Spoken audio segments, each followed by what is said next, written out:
¿Qué tal? Buen día.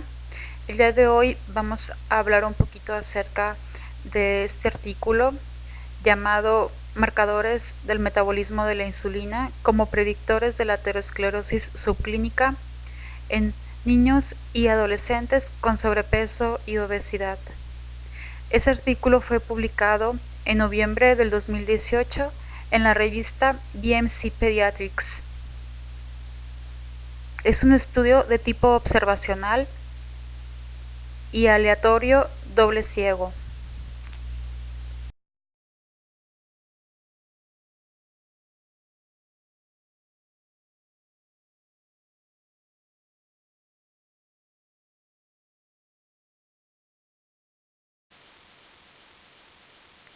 Estos son algunos de los puntos que vamos a tratar durante la presentación.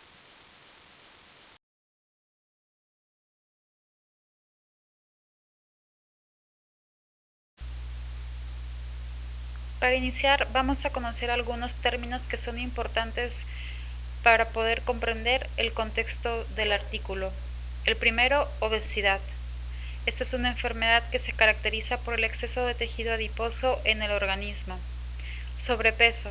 Se refiere a la condición en la que el peso real excede al límite superior esperado para la talla. Aterosclerosis. Es una enfermedad caracterizada por el endurecimiento de las arterias en las que se forman ateromas. Entre otros factores, se asocia con una dieta pobre en fibra y alta en ácidos grasos saturados y colesterol.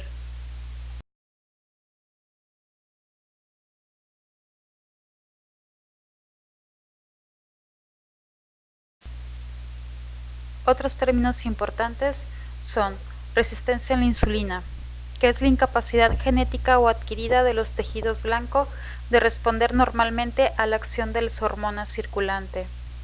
El HOMA-IR, modelo homeostático para evaluar la resistencia a la insulina, que utiliza dos parámetros, la glucosa e insulina en ayuno. Y QICI, que es el índice de sensibilidad a la insulina, valora junto con el HOMA-IR la resistencia de la misma.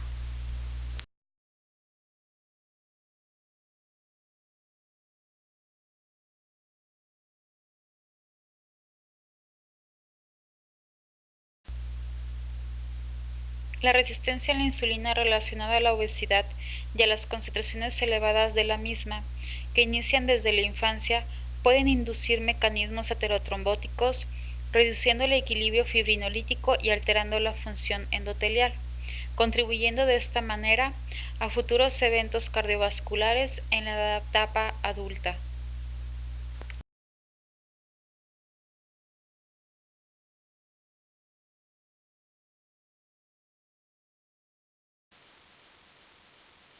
El aumento de la mortalidad asociada a la aterosclerosis está relacionada con la duración e intensidad de los factores de riesgo que se presentan durante lo largo de la vida. Es decir, que para poder prevenir enfermedades cardiovasculares es de suma importancia conocer aquellos factores que desempeñan un papel importante desde las etapas tempranas y también en las posteriores.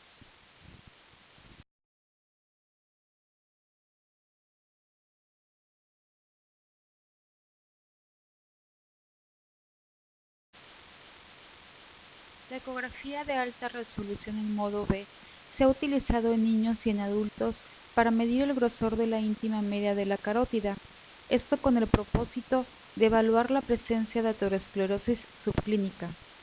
La Asociación Europea de Cardiología Pediátrica recomienda la medición de la íntima media de la carótida en niños y adolescentes que cursen con obesidad, ya que ésta es capaz de reconocer alteraciones vasculares de manera temprana y así prevenir el infarto de miocardio y los eventos cerebrovasculares.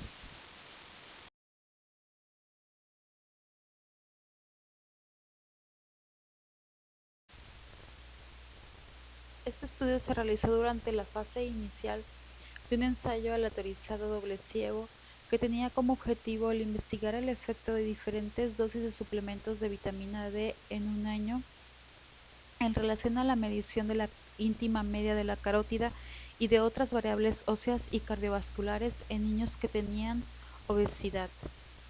Se invitaron a todos aquellos niños que tuvieran edades entre 6 a 13 años de escuelas primarias durante el periodo de junio 2016 a marzo 2017.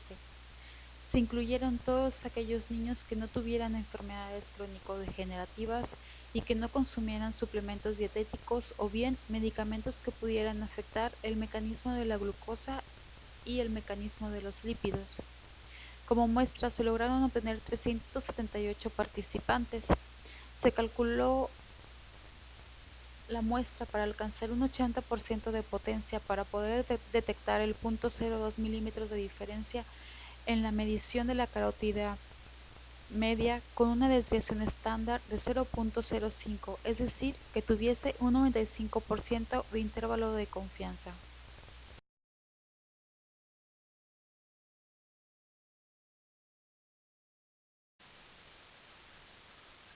Durante el estudio se realizaron las siguientes mediciones. Previamente, se les solicitó a los participantes que portaran ropa ligera y que no utilizaran calzado. Para el peso corporal, se midió mediante impedancia bioeléctrica en una báscula Gaia 359 Plus. Para la determinación de la talla, se utilizó un estadiómetro de pie que tiene una precisión del 0.5 centímetros. Se determinó además el índice de masa corporal mediante la siguiente fórmula: peso en kilogramos entre la altura por metro al cuadrado. Se midió además el perímetro de la cintura utilizando una cinta métrica graduada. Se tomó la presión arterial, solicitando previamente a los participantes que tuvieran un descanso de 15 minutos, tomando la presión mediante la técnica de Korokov. Además, se tomaron los siguientes estudios sanguíneos: glucosa por colorimetría e insulina sérica, que se realizó mediante electroinmunoensayo. Para esto se les solicitó a los participantes que tuvieran entre 10 a 12 horas de ayuno previo a la toma de los estudios.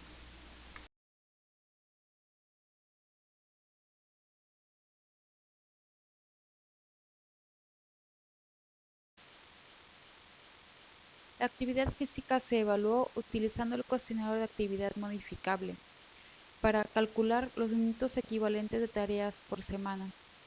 Este cuestionario tiene una alta fiabilidad del 97% y una validez moderada del 47%. El estadio puberal se clasificó según la escala de Tanner por un endocrinólogo bien entrenado, dividiendo a los participantes en dos grupos basados en las características de las mamas y de los genitales. El grupo 1, estado prepuberal, niños en etapa genital 1 y niñas en etapa mamaria 1. Grupo 2, puberal, niños en etapa genital 2 y niñas en etapa mamaria mayor a 2.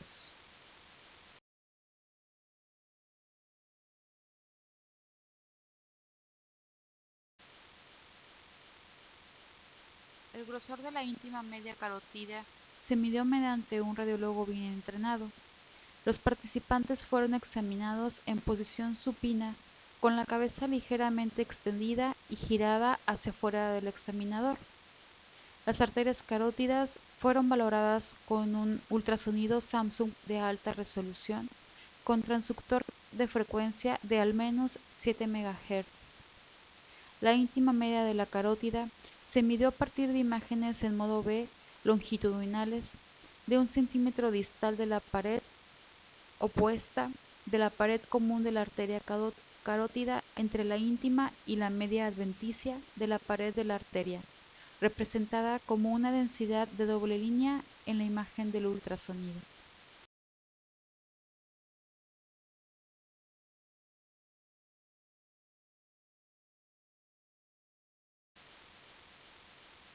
La resistencia y sensibilidad a la insulina se calcularon mediante las siguientes fórmulas. El modelo homeostático de evaluación de la resistencia a la insulina, HOMA-IR. Insulina en ayuno por glucosa en ayuno entre 22.5, hablando de insulinoresistencia cuando este es mayor a 1.8. el índice de control cuantitativo de sensibilidad a la insulina, que se calcula mediante la siguiente fórmula: 1 entre el logaritmo de la insulina en ayuno más el logaritmo de la glucosa en ayuno, hablando de insulinoresistencia cuando éste es menor a 0.35. Se definió obesidad abdominal como toda aquella circunferencia mayor a la percentil 90 para la edad y el sexo.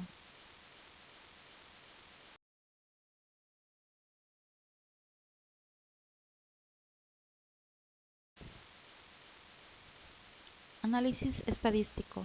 Las variables cuantitativas se expresaron como desviaciones estándar o medianas, mientras que las variables categóricas en porcentajes.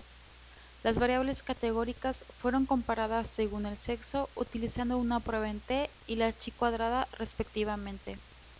Se utilizó el análisis de regresión lineal múltiple para evaluar la posible asociación de marcadores del metabolismo de la insulina y la medición de la íntima media de la carótida.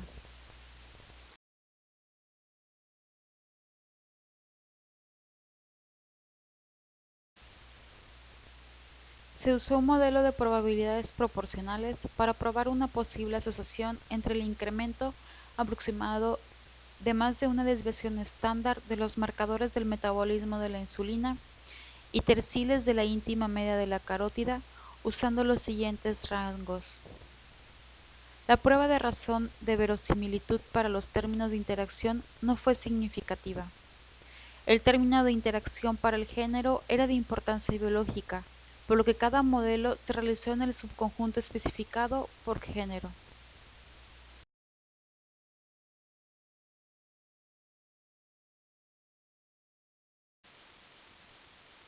La circunferencia de cintura, el porcentaje de grasa corporal, la actividad física y los estadios de Turner fueron consideradas como variables de confusión. Todos los análisis se realizaron utilizando el SPSS para Windows versión 20, con un nivel de significancia establecido de p menor a 0.05.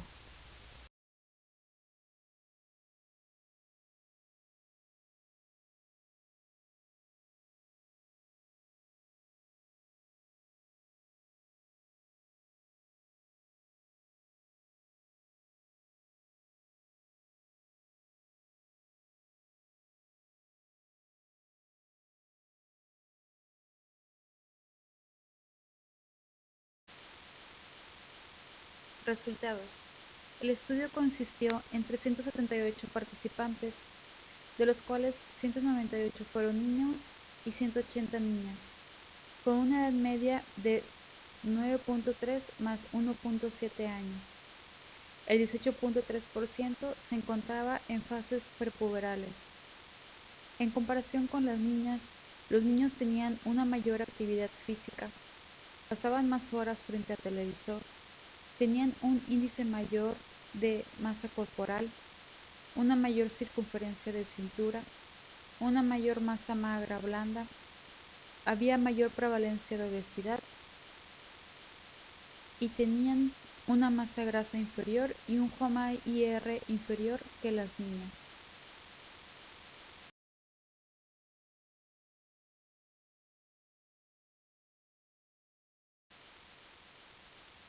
Esas gráficas representan las correlaciones de acuerdo al género de los niveles de insulina en ayuno, HOMA-IR y Quickie en cuanto a la medición de la íntima de la media de la carótida.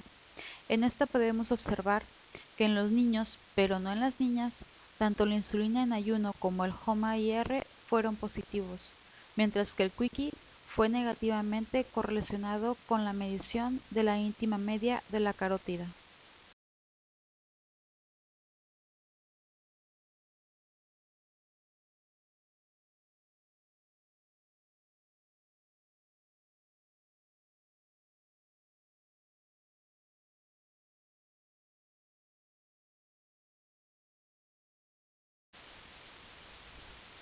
En esta tabla podemos ver los resultados de la asociación de los marcadores de la insulina con el grosor de la íntima media de la carótida.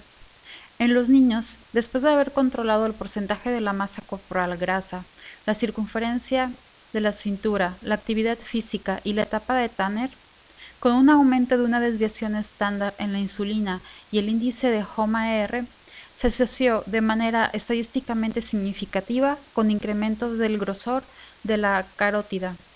Sin embargo, un aumento de una desviación estándar en el Quickie se asoció de manera negativa, es decir, que representó una disminución estadísticamente significativa en relación con el grosor de la íntima media de la carótida. Al categorizar en terciles un aumento de una desviación estándar en la insulina y del HOMA-R, se asociaron con un aumento del 87 y del 81% en relación al grosor de la íntima media. Sin embargo, un aumento de una desviación estándar en el Quickie se asoció con una probabilidad 37% menor que en otras categorías. No se encontraron asociaciones significativas entre las niñas.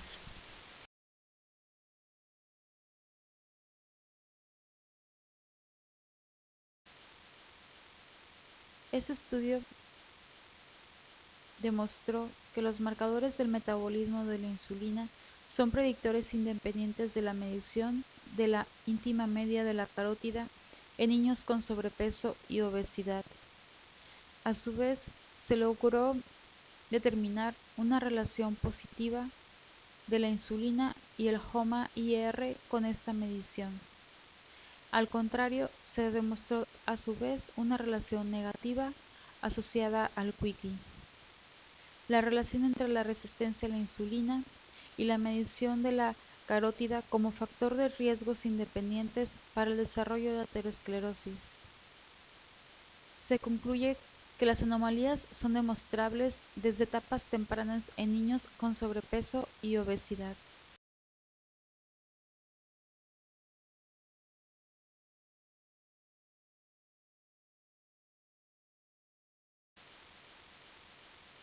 Los datos sobre factores de riesgo cardiovasculares subclínicos que utilizan estudios de imagen como la medición de la íntima media de la carótida en niños con sobrepeso y obesidad son aún limitados e inconsistentes.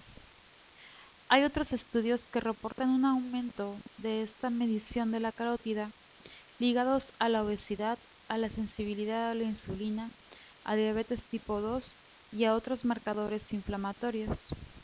Mientras tanto, hay otros estudios en los cuales no se encontraron asociaciones entre la medición de la carótida y la resistencia a la insulina, prediabetes, síndrome de ovario poliquístico y citoquinas inflamatorias.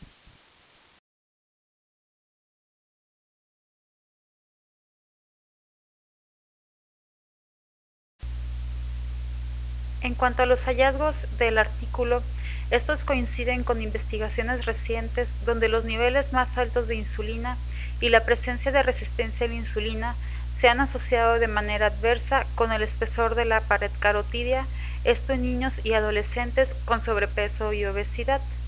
En el año 2016, Ryder y colaboradores realizaron un estudio de tipo transversal en 252 niños entre 8 y 20 años de edad con estadios de Tanner del 2 al 5, encontrando que el espesor de la pared carotidia estaba relacionada positivamente con la resistencia a la insulina, además de que la diabetes tipo 2, un estado de resistencia a la insulina, se asoció también con un índice mayor del grosor de la carótida en jóvenes de 10 a 24 años.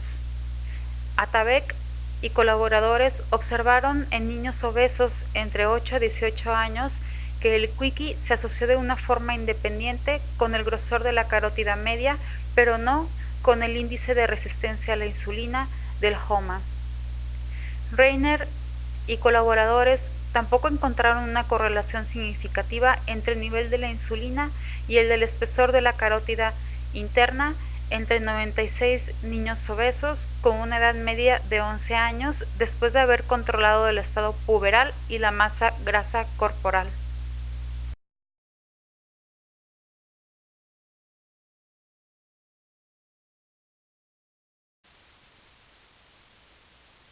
Comparado con la mayoría de los estudios anteriores, nuestro estudio tenía un tamaño de muestra mucho más grande, con un rango de edad más estrecho. En contraste con otros estudios, nuestros hallazgos indican claramente cómo se asocian los marcadores del metabolismo de la insulina con la aterosclerosis carotidia, y encontramos además que esta asociación es independiente de la adiposidad.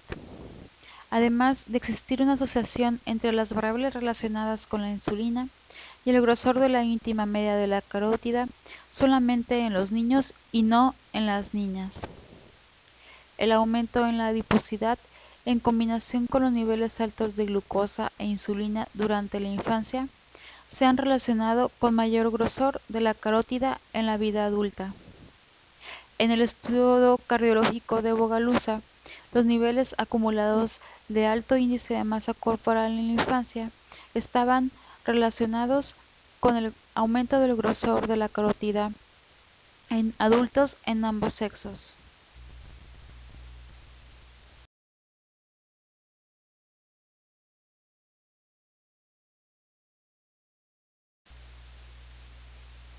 Varios estudios han demostrado una asociación entre la obesidad y el grosor de la carótida en niños y adolescentes con sobrepeso y obesidad.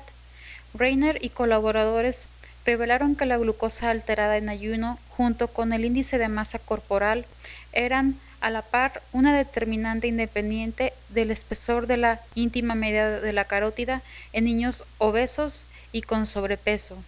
Sus resultados, por lo tanto, indican la importancia de la alteración de la homeostasis de la glucosa para conformar la estructura arterial durante la infancia y la edad adulta.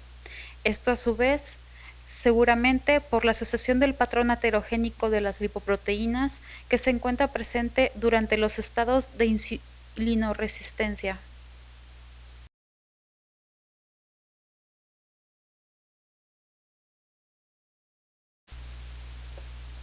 A pesar de tratarse de un estudio con muchas fortalezas, también nos encontramos con algunas limitaciones inherentes. Una de ellas, los participantes provenían de una ubicación muy limitada de la región geográfica, lo que puede limitar la generalización. Además de que este estudio es un estudio estrictamente observacional, se pudo establecer la causalidad. A pesar de la medición de una serie de factores de confusión, no se pudo descartar la confusión residual.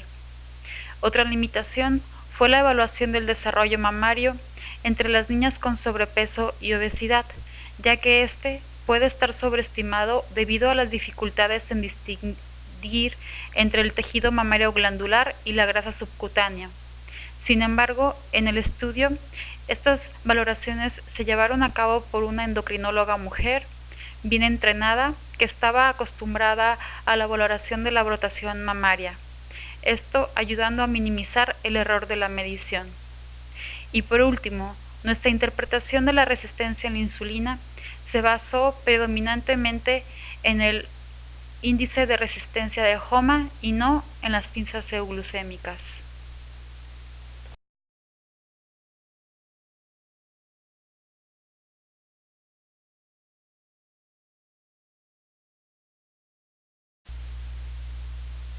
En conclusión, el estudio actual mostró que los índices de resistencia y sensibilidad a la insulina pueden servir como predictores independientes del espesor de la íntima media carotidia en los niños con sobrepeso y obesidad, mas no en las niñas. Este estudio además proporciona información biológica relevante, por lo que es importante trabajar para traducir estos hallazgos en la práctica clínica y así poder identificar a aquellos niños de alto riesgo.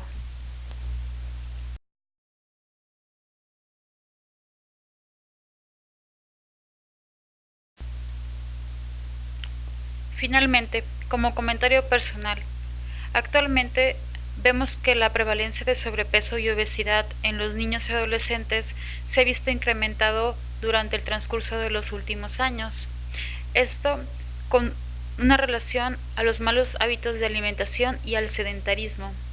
Por ende, las enfermedades cardiovasculares se han presentado de manera temprana en los adultos jóvenes, por lo que considero de suma importancia continuar estudiando la presencia de factores aterotrombóticos desde la etapa de la infancia y así poder modificarlos a tiempo y prevenir futuras complicaciones.